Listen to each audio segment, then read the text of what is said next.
Swamin namaste natalokabandho karunya sindho patitam bhavabdhau mamuddharatmiya kataksha drishtya rijvyati karunya sudhabhibrishtya. Swamin namaste, Swamin namaste, Swamin namaste, Swamin namaste. Jnanasvarupam nijabhavayuktam anandamanandakaram prasannam Yogindramidhyam bhavarogavidyam Srimadgurum nityamaham namami Srimadgurum nityamaham Srimadgurum nityamaham namami. Nityaya satyaya chidatmakaya navyaya bhavyaya paratparaya shuddhaya buddhaya niranjanaya namostu nityam gurushekaraya. Namostu nityam gurushekaraya. Namostu nityam gurushekaraya. Jai Guru, Jai Guru, Jai Guru. So I was discussing the Nimi-Navayogi Samvada, where one of the Navayogis named Prabuddha is replying to King Nimi's questions, and he is telling King Nimi what are the disciplines following which or performing which a person can be liberated. Can you put on this fan?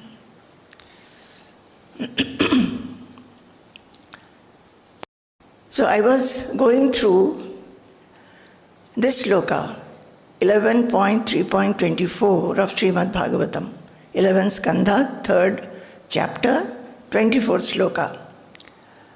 The Navayogi Prabuddha, he explains and tells in few shlokas what are the disciplines to become a true devotee.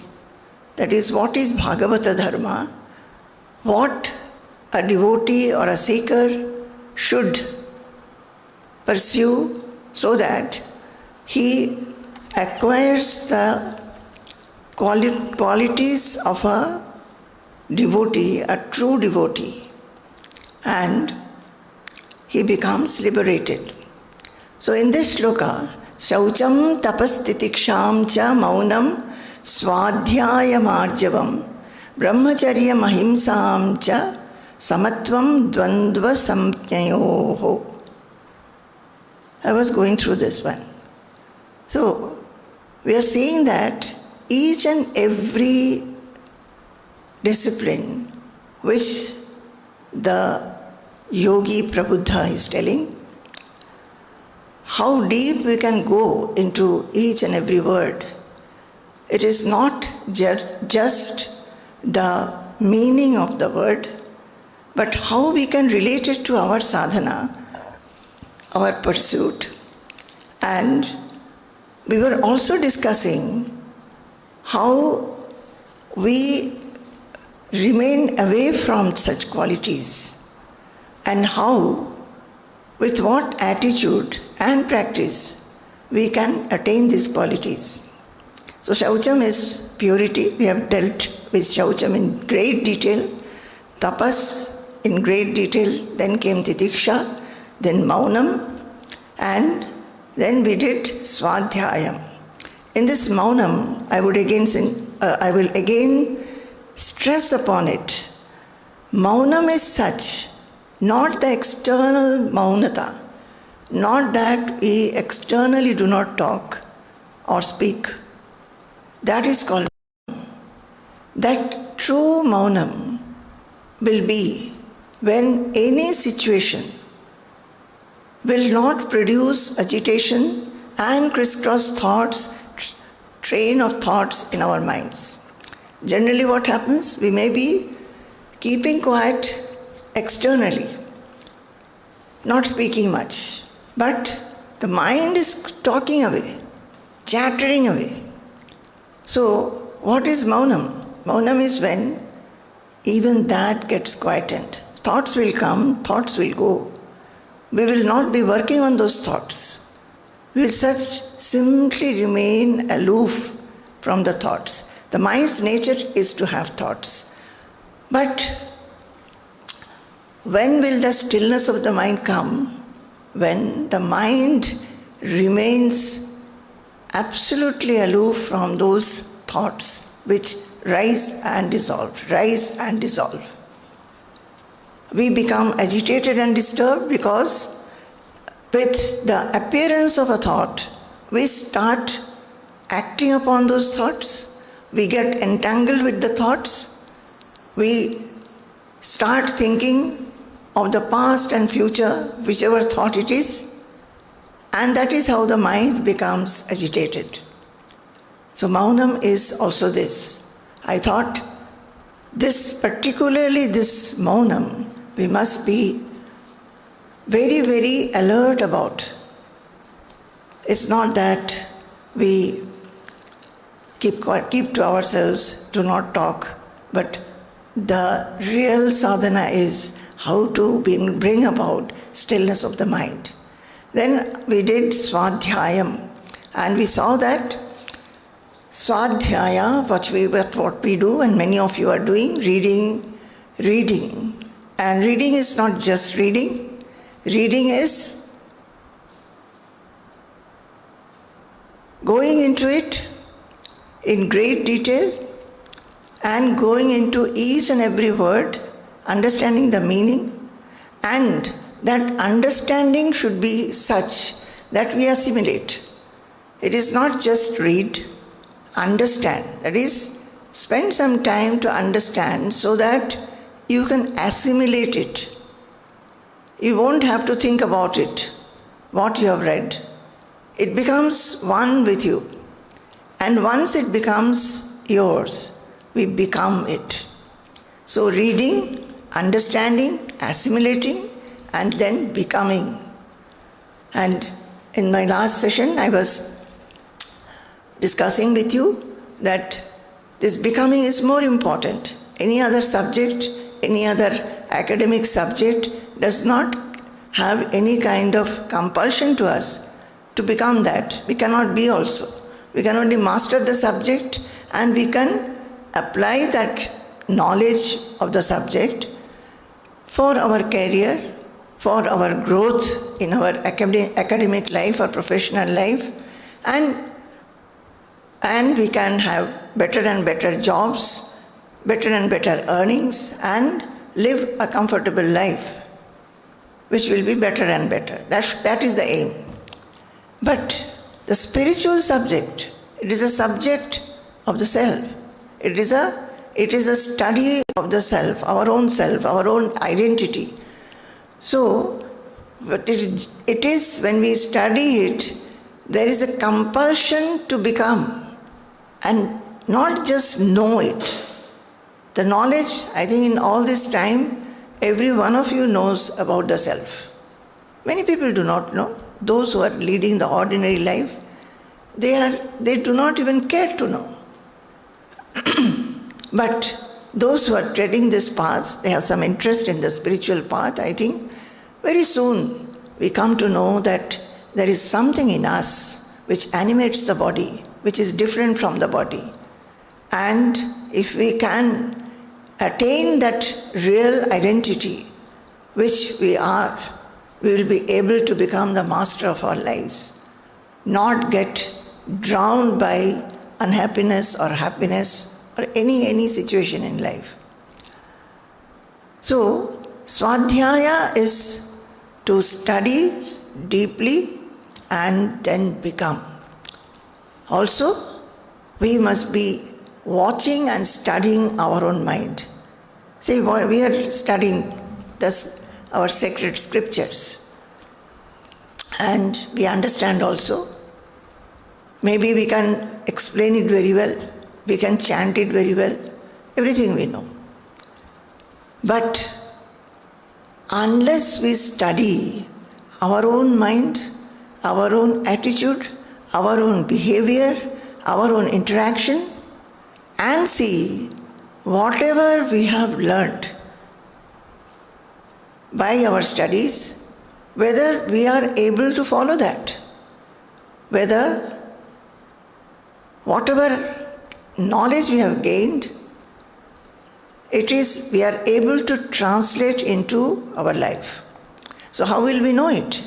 Unless we study ourselves, unless we become an observer of our every action, every thought, every speech, every interaction, and see whether the knowledge gained is being translated into every moment's behavior and thought.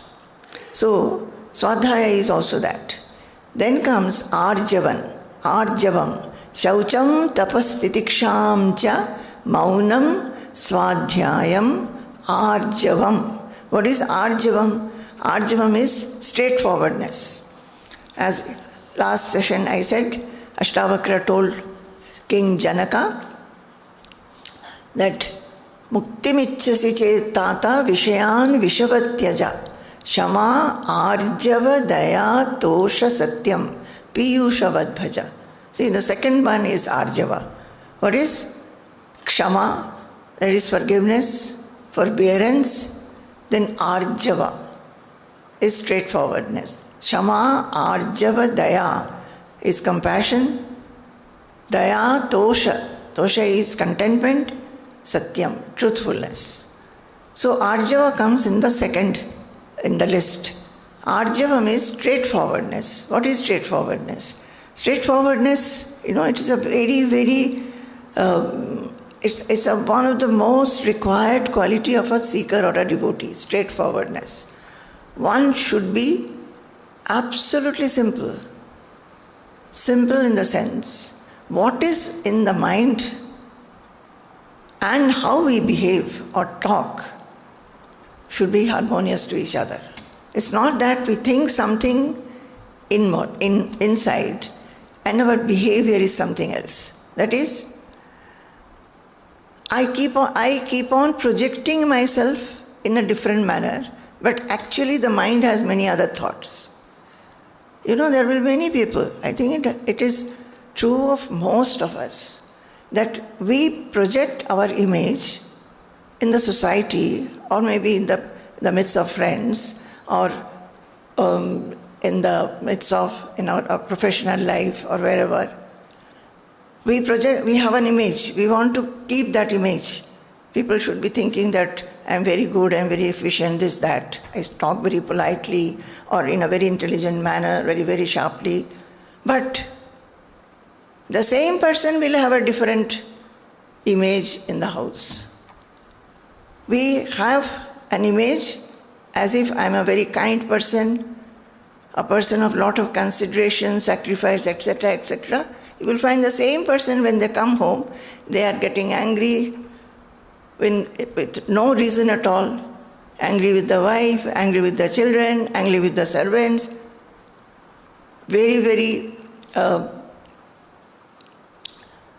intolerant, impatient, whereas outside they give another image. So straightforwardness is what?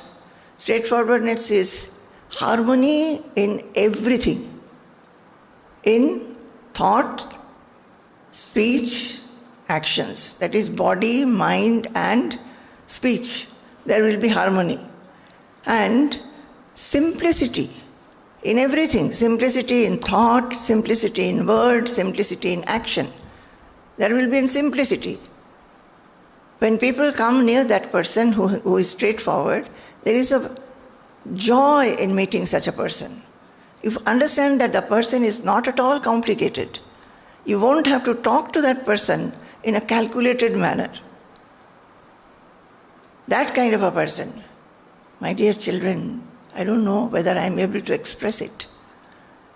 It's a great quality to become straightforward. What is straightforwardness? Suppose you are asked a question.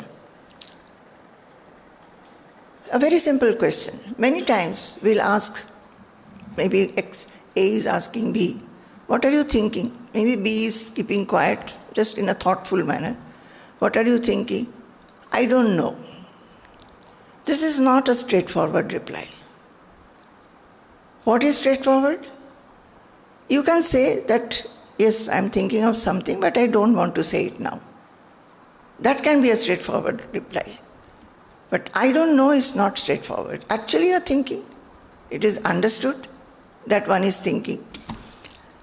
So, it's a very simple example, but you can find yourself. All these I've been telling, whenever we go through qualities, it is always to look into oneself. Do I have this? To what percentage I have it? To what percentage I do not have it? Do I behave like this? So, simplicity.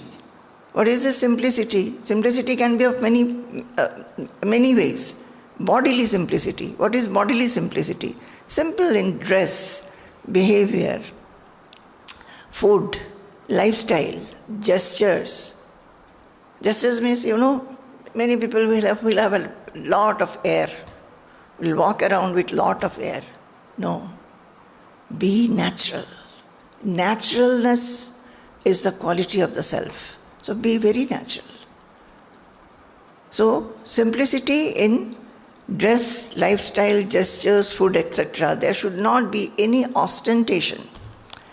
There should not be any kind of showing off that I am this or that. I am what I am.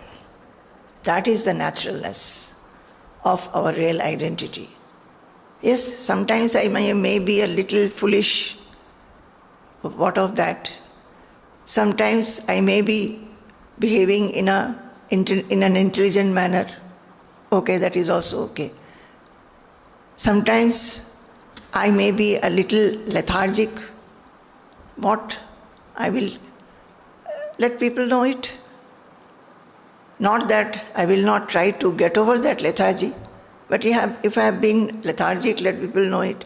So that is not trying to project oneself in a manner which you are not. Which you are not. That is not showing off. No ostentation. What you are, project yourself in that. If you don't know anything, say, I don't know. If you know anything, be humble enough to say, I feel it is like this. So, this simplicity is very much needed for a seeker's growth. Because once the seeker starts feeling that I know everything, progress is hindered. So mental simplicity. Next comes mental simplicity. What is mental simplicity? Not having complicated thoughts, not having deceit, jealousy, anger, but having good virtues. That is, simplicity means virtues which will make your mind calm. Simple. Make your mind calm.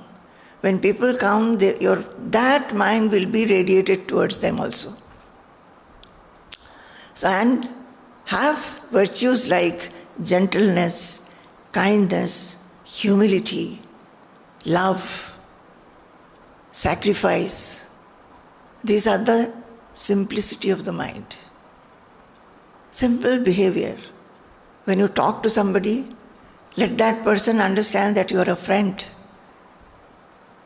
Do not behave in a manner, say, Many times it may happen, you do not want to help somebody. Actually, you are agitated by somebody's behavior, but you want to show that you are not. Those are not straightforwardness. Then simplicity in words. Avoid hurting words. What are the hurting words? Taunting, criticism, fault finding. Then insulting. All these things. Instead, what we should have loving words towards everybody. So we see from all this that again it comes to the traits which are undesirable. Those should be constantly, by repeated effort, should be removed from our mind, from our daily activities, interactions. We should remove them. Instead, we should fill our mind with nobler values, nobler qualities, and whatever qualities we have, strengthen them. That is the sadhana of a seeker. Yani sthitaprajnasya lakshanani tani eva sadhanani. And what is this straightforwardness? That is why, Viveka Chudamani, when Jivan Mukta is described, there is a sloka which says, Kvachin mudho vidvan, kvachidapi maharaja vibhavaha, kvachid bhrantas saumyaha, kvachid ajagarachara kalitaha, kvachid patri bhutaha, kvachid avamata, kvapya viditaha, charatyevam pratyaha, satata paramananda sukhitaha. Kvachin mudho vidvan, a Jivan Mukta who is liberated. Why are we reading and discussing all these qualities? Have you forgotten, my dear children? Don't forget that. Don't forget the aim of what we are discussing. We are discussing how to go towards attainment of liberation. That is, getting liberated from the shackles of the mind. And we are following whom? What Prabuddhaya Yogi, the yogi, is telling King Nimi.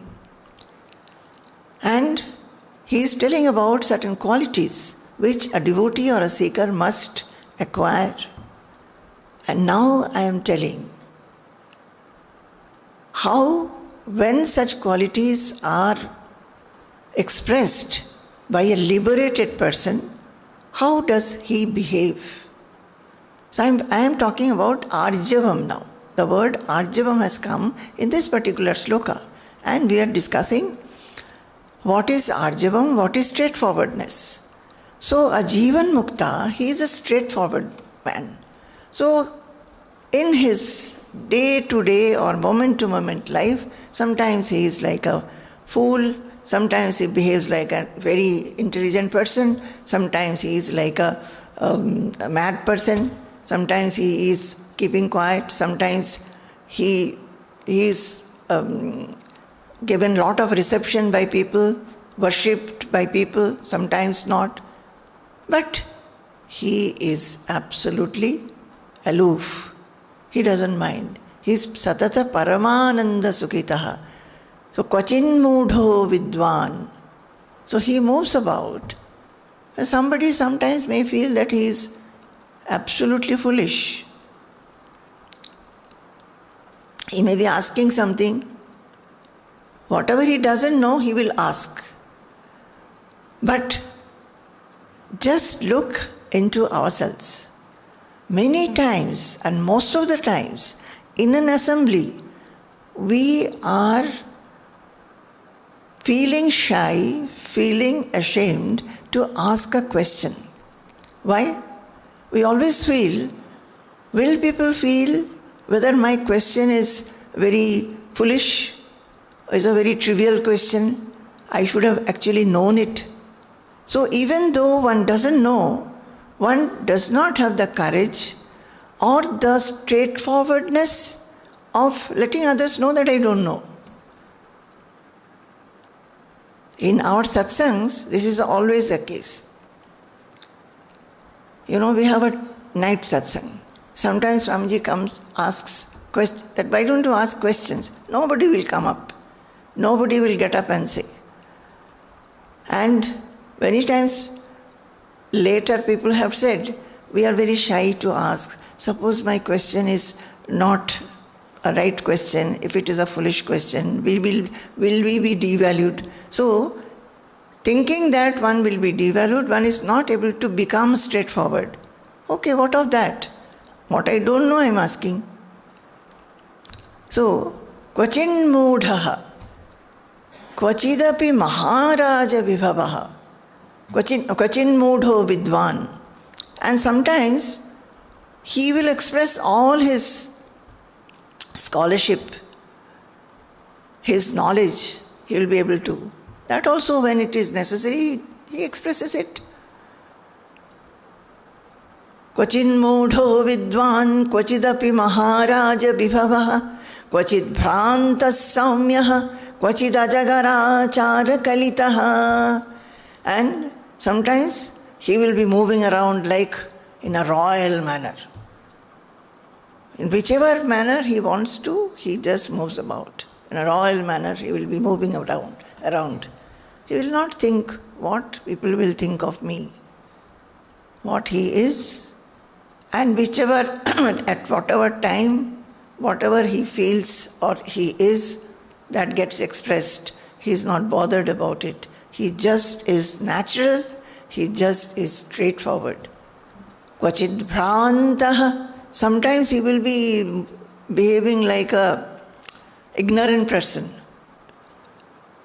and sometimes as if like a mad person. Saumyaha, very gentle.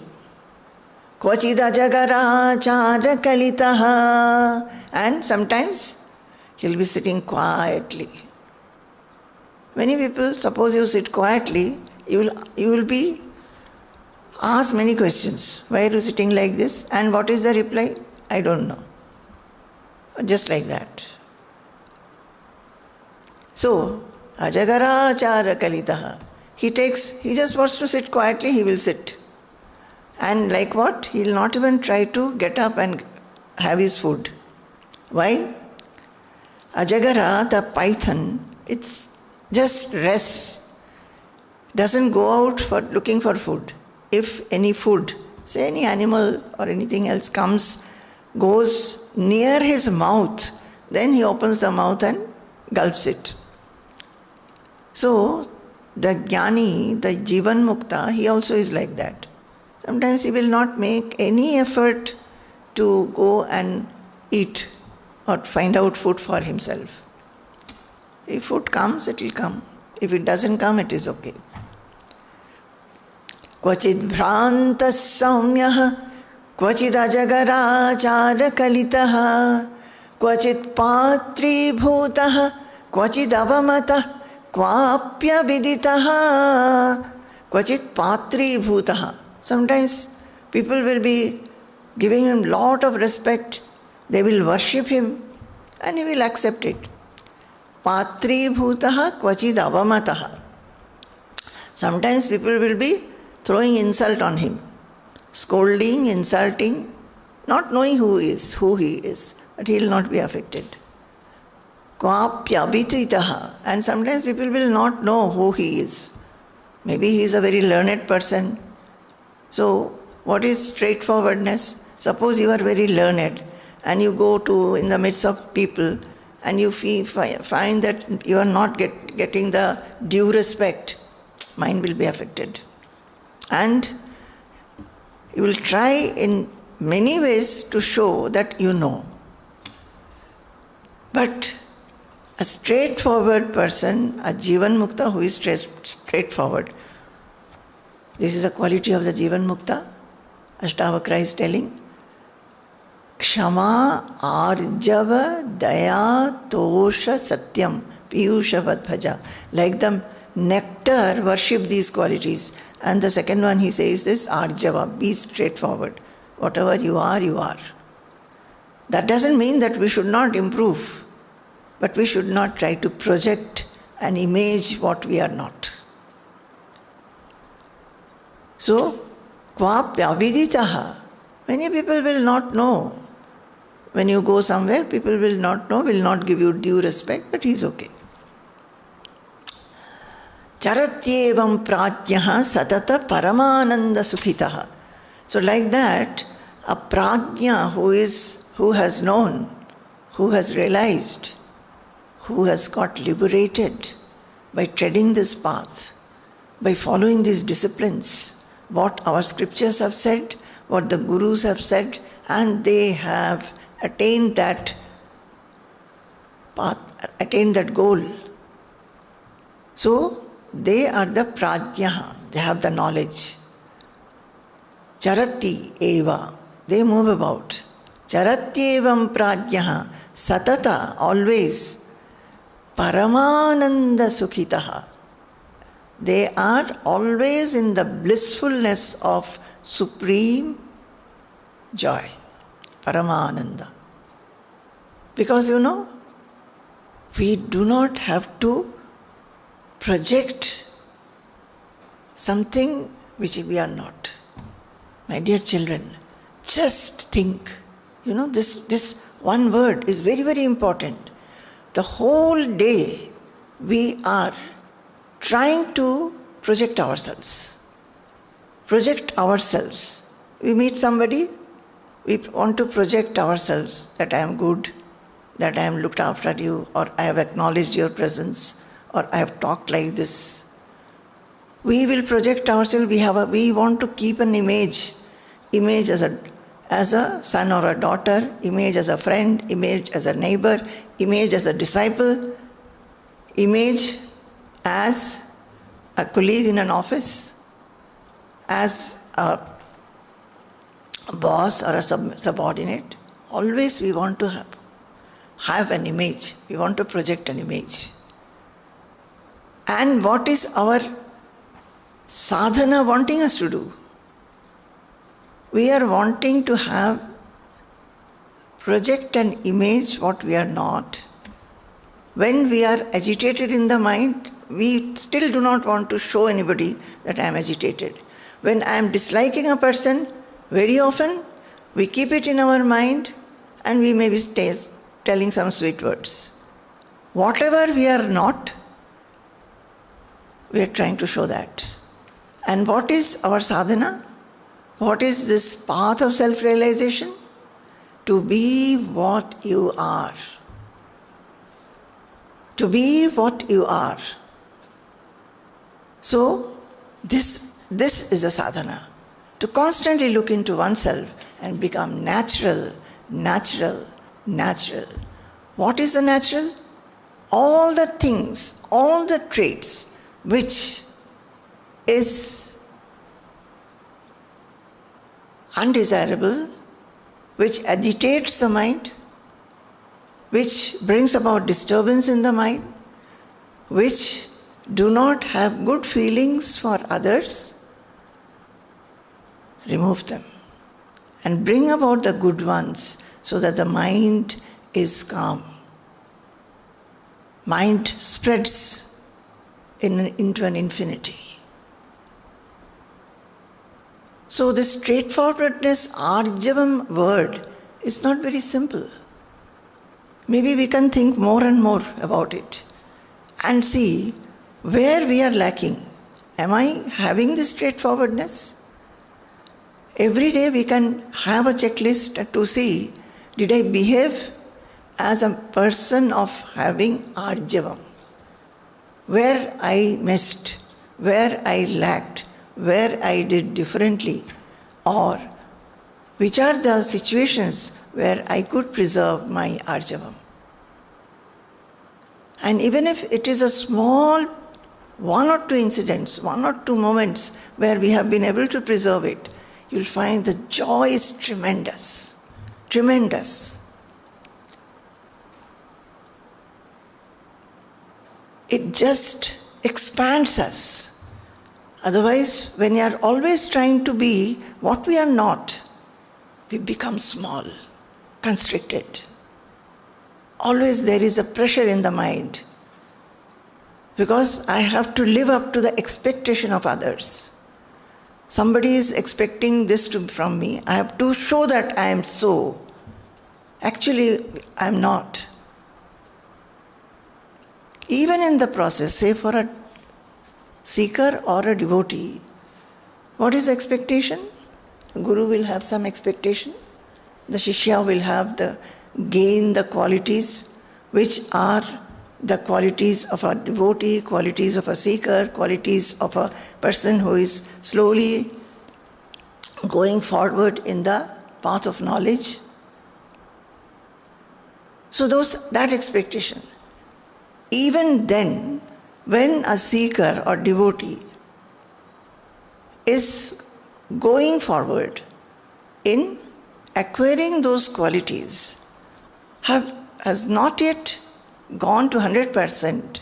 Straightforwardness demands that I am aware of that and I behave accordingly. Not showing that I have attained everything. This is where the seekers and devotees, many times their growth is stopped because very soon they feel that if I do not project myself like this or that, people will feel that, oh, he has been treading this path and still he is like that. He is having undesirable qualities. But for a seeker, the straightforwardness demands that we go on acquiring and growing in that quality, and wherever necessary, especially in front of Guru, we express that I am only this much. I want to become 100%. I am trying my best to become straightforward, or whichever quality. Please tell me more. Please instruct me more. Please tell me how I am to acquire this. So, straightforwardness is like that. So, when a question is asked, when we have a straightforwardness, when a question is asked, we should give a reply which is the truth, and not give a reply which will have a good image of oneself. Also, why do we give some other reply? We have to think about that also. I was making my notes and Miru was helping me. So when I came to this point, Miru was saying that, why is it that when a question is asked, instead of what is the truth, we tell something else and we give a justification? So I also started thinking, actually, it is a desire and expectation that I should be seen as a good person so that I get love, respect, appreciation, etc. Do you understand? Am I able to express myself? How much introspection is necessary for a seeker? And don't think ever that this is not necessary. Again and again, yada sarve pramuchyante kama yesya ridushritaha athamartyo amrito bhavati atra brahma samashnute. One will be liberated when all the desires from the heart goes off. Kathopanishad says, every other spiritual text, our sacred texts, It says, Vihaya kaman yas sarvan. This desire to be something, so that people will appreciate me, will give me a lot of respect, will say that, oh, he and she has so many good qualities. That desire, that expectation, very subtle, remains in the mind. That is why we are not able to become straightforward. Many times, most of the times.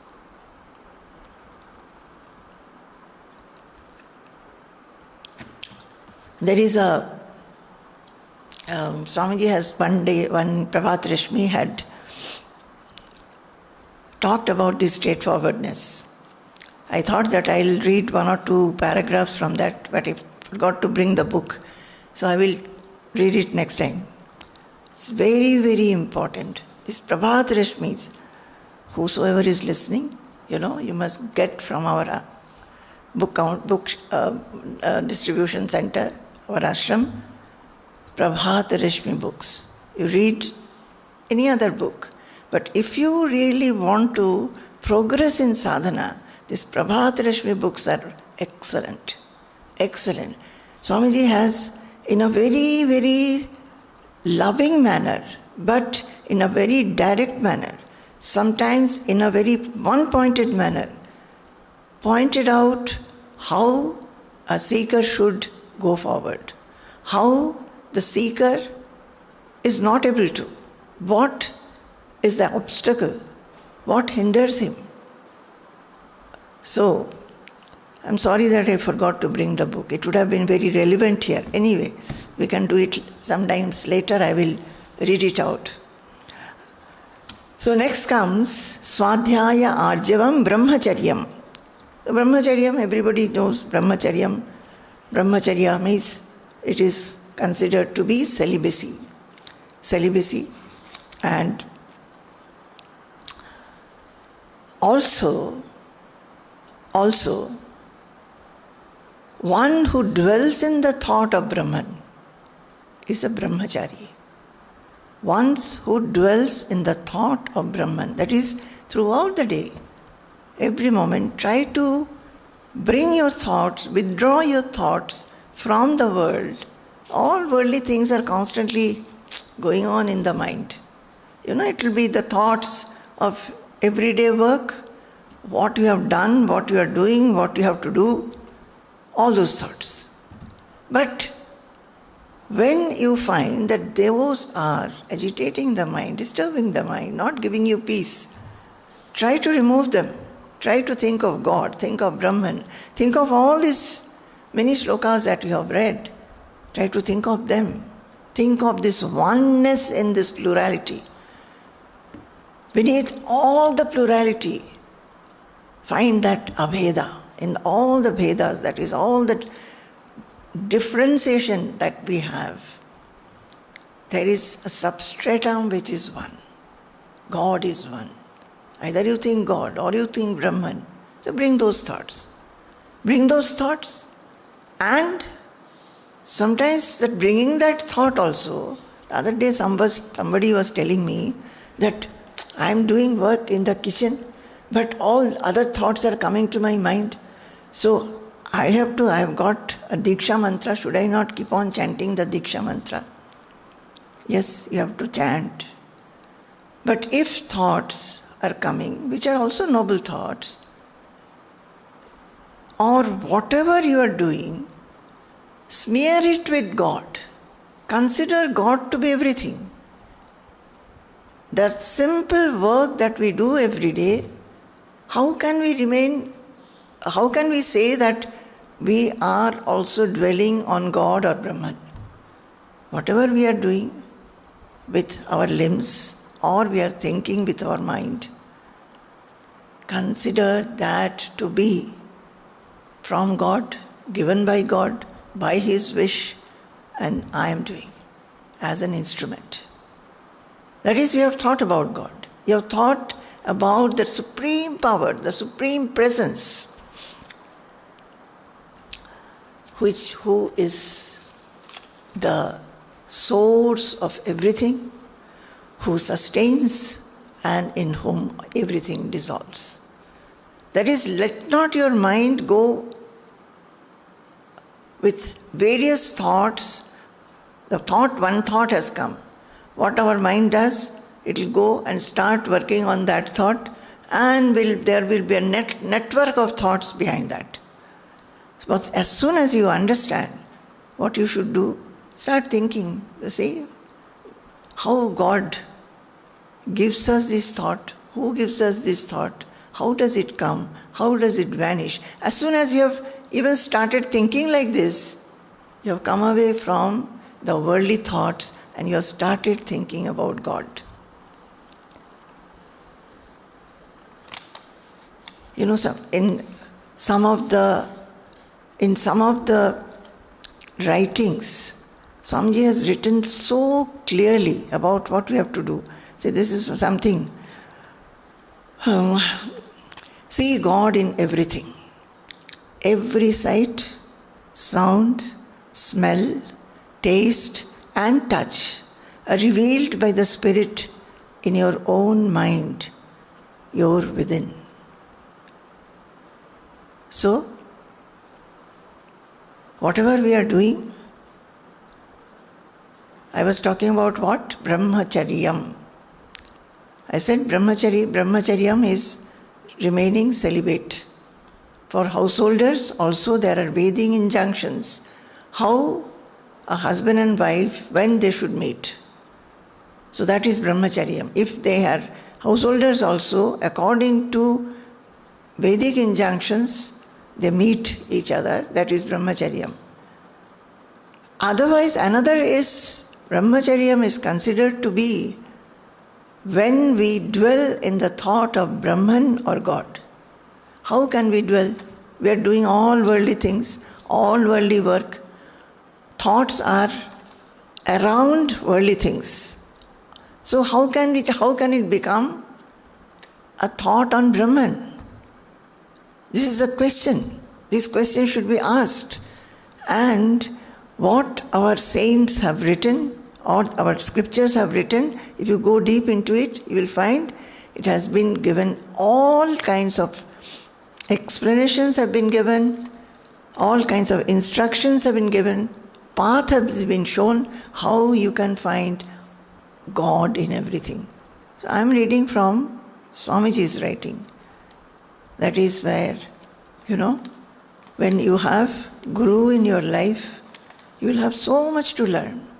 This is from, I think, one letter that he wrote to somebody. He's always writing replies to letters. And I really feel that those who get the letters, they are so blessed. Some people, they ask questions and Swamiji replies. Even if they have not asked a spiritual question, maybe a problem in their family life, the reply is spiritual. The reply given by the Guru is spiritual. How you can get over that shackle of your mind which is disturbing you. Maybe the cause of the disturbance is the present situation in your life. How will you get over it? Who can help you? No relative can help you. Your parents cannot help. A Guru can help by trying to elevate your mind from the worldly level to a spiritual level, letting you know again and again, relentlessly, that you are not the body, but you are the soul. So start thinking in that manner. Brahmacharyam. Let your mind dwell on God or Brahman. More and more. Start from a very beginning, but let it be more the next day. Very next day, a little more, like this. So he is saying, see God in everything. Every sight, sound, smell, taste and touch are revealed by the Spirit in your own mind, your own within. So we see something. We see, we sometimes appreciate it, sometimes we are repelled by it, sometimes we are attracted so much that we want to possess it. These are the reactions. But do we think, who is enlivening my eyes to see? How is it that I am seeing? By what power? And who has given me this quality or that power to understand different colors, different forms, good and bad? Who is giving that? Who is that source? How do I get connected to that source? Is that source outside or is it inside? Can we not think like this? Especially the spiritual seekers who are seeking, you have to transform your day-to-day life in this manner, my dear children. Otherwise, all the knowledge will remain as a knowledge, remain away from you as something which you know, just like any other subject you know. It will never become yours. You will not live that knowledge unless you start thinking like this. When I read Swamiji's writings, I feel sometimes I will close my eyes and think, what a pratibha God has given him to be able to express like this. Many may understand but may not be able to express. Even in my lectures, sometimes I feel I'm not able to express. Sometimes the proper words do not come. How beautifully he expresses. I just admire and appreciate and feel that how blessed I am that at least these lines I am able to appreciate. At least this power of appreciation God has given me. And not only the power of appreciation, the power, the yearning to understand this and to feel that yearning to be one with it, merge with it. That feeling. I feel so humble and so grateful to God that how this touches me, why it touches me, how my mind becomes completely one with it. And I feel that it is so easy. Actually, it is easy, It is very easy. We just don't want to have that thing so easily. We feel that something more is there. You must be knowing that story, that one man was going and he got that, what is that money? Some jewel was lying on the road. So actually he got that, but he thought that no, this is I think he got some boon that he will be getting some wealth that day. So when he was going, he got a very costly stone he found on the road. He took it, but he felt that no, this may not be. Maybe something more I will get. So he left it and went. It's like that. Every moment what we are getting is part of the ananda, part of the knowledge, part of that, that Brahman, which is everywhere. Everything, drop by drop, every moment we are getting. We should be grateful about it. Every sight, sound, smell, taste and touch are revealed by the Spirit in our own mind, your own within. So it is revealed by that. So when our indriyas, our sense organs are perceiving something, immediately the mind can think about the source within, which is allowing her to perceive, whether it is a sight, sound, smell, taste or touch. Feel the divine presence in all this. See, as long as we are awake, all our indriyas are active. We are doing either of these five. So, feel the divine presence in all this. Do we feel? Do we stop a moment and think that this is divine? Only because the divinity is there, the soul is there, we are able to perceive. Otherwise we would not have. We don't even think about it. Feel the divine presence in all these, equally in your, so all these, equally in your thoughts, feelings, emotions, conflicts, ignorance, delusions, and the like. You understand? In everything. Everything. Everything has been included. What? In your thoughts, feelings, emotions, conflicts, ignorance, delusions, and the like. In everything that I am made up of, everything is divine. Because that divine is only one. The Atma or the Self or the Soul or Brahman, God, it's one. So, if I have some thoughts which I like, I dislike, some feelings which painful or joyful, some emotions which make me feel very happy or not, my conflicts, my ignorance, my indecisions, my decisions, everything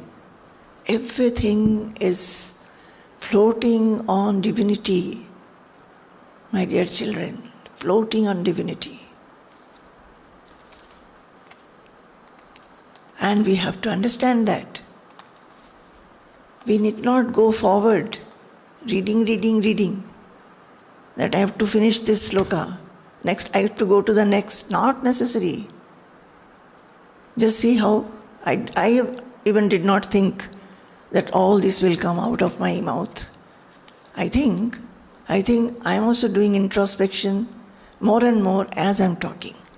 As I'm talking, introspections are becoming deeper and deeper and deeper. By this, divinize everything in your life, outside as well as inside. How do we do outside? We can go to temples, we can worship, we can light lamp, we can have a very good lamp, costly lamp, lot of incense sticks, lot of flowers. We have a puja shrine where so many deities will be there, lot of lights will be there. So we are divinizing it. That divinization is not all right. Divinize inside. So do it outside also, inside also. Float in this endless expansion of oneness. Float in this endless expanse of oneness. That oneness. So, in our wakeful state, all that we do by our 5 indriyas, 5 sense organs, whatever we perceive, whether we whether we see, we hear, we smell, we taste, and we touch, all this, as soon as we do it, we should divinize. How will we do it? By habit, by effort. We'll forget 100 times, but we will remember 200 times. Slowly, it will become a habit. Then nobody has to remind. You will find in everything, you will find only divinity. That effort, that discipline, that is brahmacharyam also. You are trying to remain in the divinity of Brahman. Through what? Through our everyday actions, everyday thoughts, everyday speech, and every interaction of the sense organs with their respective objects. Trying to find that oneness beneath everything. I feel that, Swamiji replies letters, and when we read the letters, some of the things I write down. So this is one page which I wrote, and I sometimes think that just few lines, it is a treasure to read it again and again. That is why it is said, one must repeat, because the waves of the worldly activities is such that it just takes you away. And to remember, we have to repeatedly practice. Practice yourself, and all this, whether it is Svaadhyaya, whether it is dwelling in brahmacharya, whether it is cultivating the qualities, whether it is meditation, everything repeatedly done brings about the qualities and what? That oneness and the divinity behind everything. That is what we want in our life. How nice it will be to always feel a divinity around us. Whatever we see, whatever we smell, whatever we hear, taste, touch, we don't find anything except divinity. We want to reach, my dear children, self-realization we say. And what is the actually, how do you feel it? You know, in the earlier years, I used to tell Swamiji, pester him. After I came here, after my sadhana days, lot of sadhana had already gone, studies, scriptural studies also. Then at the feet of Swamiji, I think I used to pester him. Why is it that self-realization is not yet had? One day Swamiji told me, self-realization is not that one day you will get up in the morning and you will find 2 horns in your head written self-realization. You will get it slowly, as if in osmosis, filling you. But the yearning should be there. That effort should be there. And to consider that to be the supreme in life, all those should be there. Then you will find, when you have had the realization, how you are progressing on the path, you will not understand.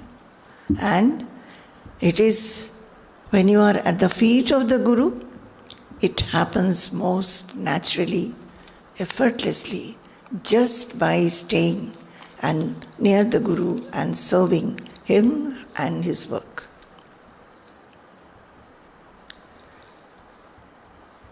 When I came here, it is 36 years now that I came at the feet of Pujya Swamiji. I was much younger at that time.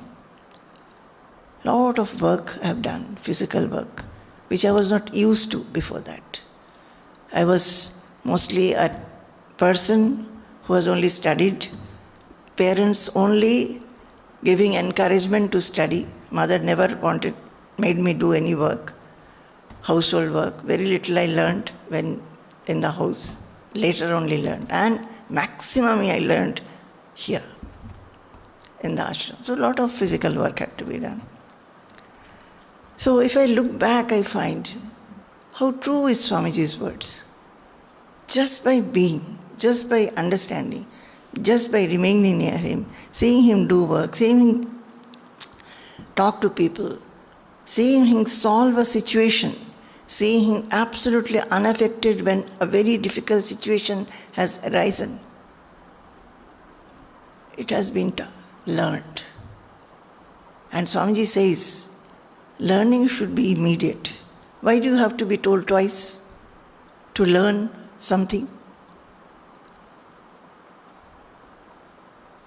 So, this brahmacharyam, I think one goal of every seeker should be to dwell in the thought of Brahman or God. Constantly feeling, Govinda parirambhita, feel that you are surrounded by God, surrounded by divinity. And look at His majesty, the magnificence, the trees, the sky, the water, the birds, the squirrels, the butterflies, human beings, people who are your friends, who are not, situations, difficult as well as the most welcome situations, most unfavorable situations, everything. Let not the mind move from that divinity. Let it not. So, we can go forward. Ahimsa. Now comes ahimsa. What is ahimsa? So the sloka was Shaucham tapastitiksham cha Mounam Svaadhyaya Arjavam Brahmacharyam Ahimsam cha Samatvam Dvandva Samkyayoho. Maybe this ahimsa let me see whether I can, but something is coming to my mind. I think I should share with you. You know, I was talking about Swamiji. Swamiji is going to complete 90 years. His birthday is coming, 13th May. At this age, how he is so much dedicated to learn. I was telling about effort. I was telling that this remaining in the thought of God, of Brahman or God, we have to do by effort. A habit. Reminding oneself, practicing. And then, as I was about to take up the next one, ahimsa, I just remembered, you know what Swamiji is doing now? Practicing. What? He is learning Bengali. Why? He talks Bengali because in his young days, before he took up sannyasa, he was in Kolkata. He was having a job. He left that and became a sannyasi. So he had learned Bengali at that time. He could talk. And after we have come these 36 years, we speak to him in Bengali. So he knows Bengali quite well. But now he wants to learn Bengali so that he can talk well, explain well in the satsang in Bengali, which is going on with the Purnashram people in Dakshin Khanda. Some of you who have been following these talks, you know that Baba's place, Baba's ashram, Purnashram, is getting rebuilt.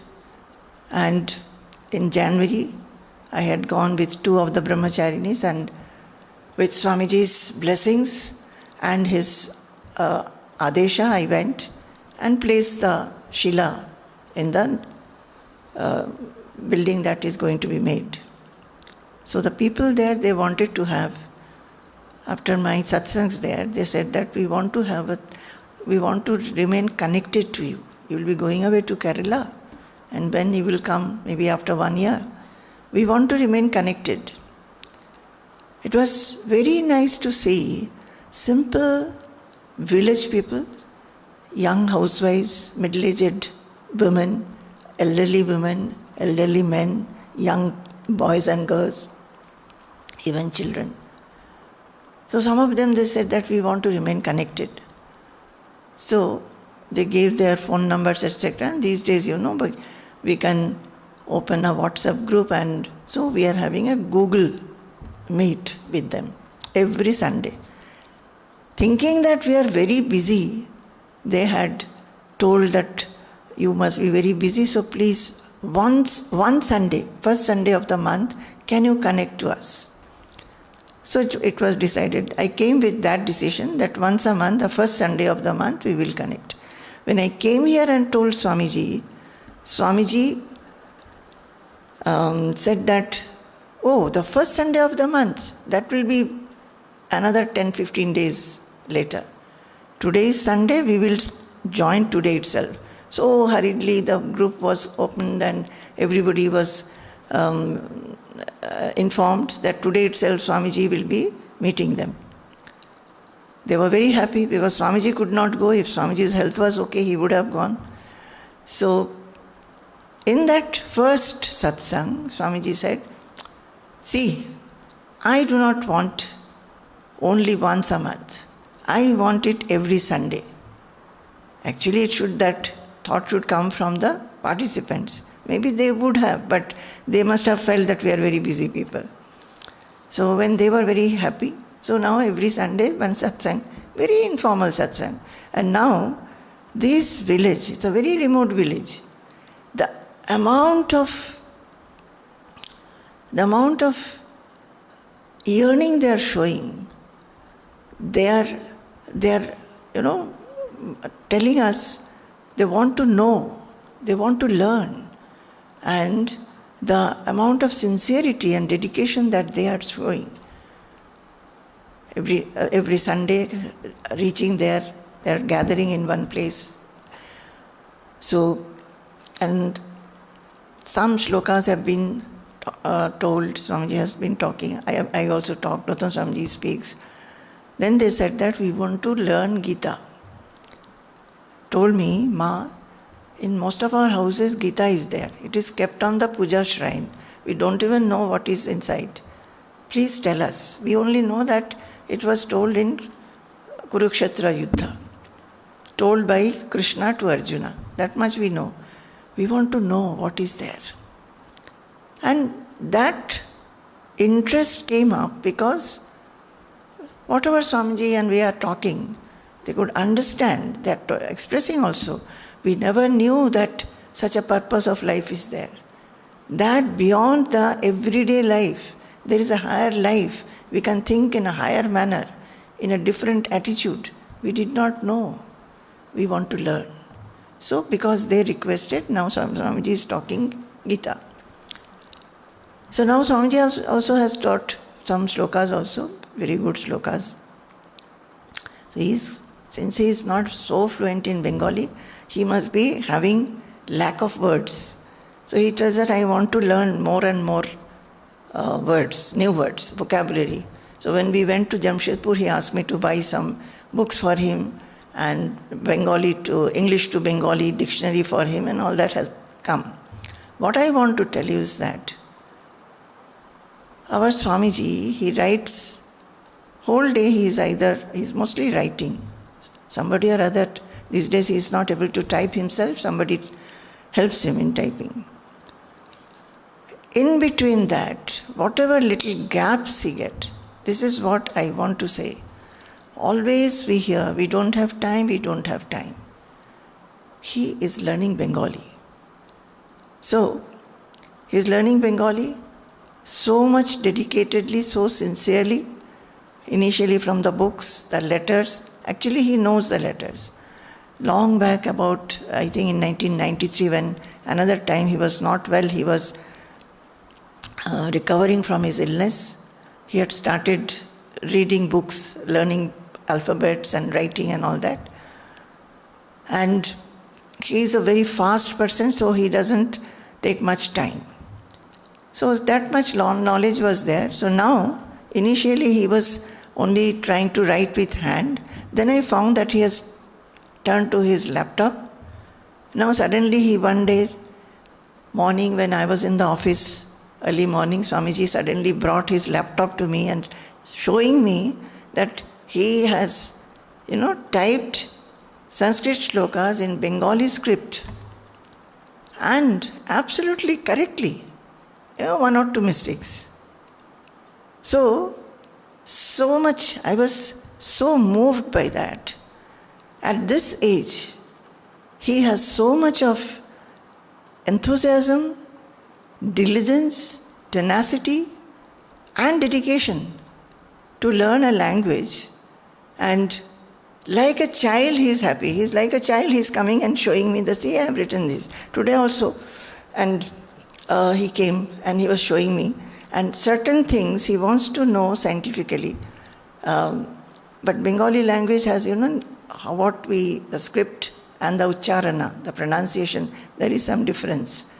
Lot of differences. So he's asking me, but please tell me the rule behind it. Now, I don't know the rule. This is my mother tongue, so I have just learnt. And I have studied the language also. But I cannot tell a rule why it is this and why it is not that. So he said, your language is very bad. So then there was an argument. I said, please don't tell Bengali is bad. Then I'll say Malayalam is bad. So, then he said, you know what he said? He said, you leave your ego. You leave your ego. Why can I not tell you that your language is bad? So I thought that is his word. I must have told it with ego. So he immediately said, leave your ego. This is how we learn. So two things.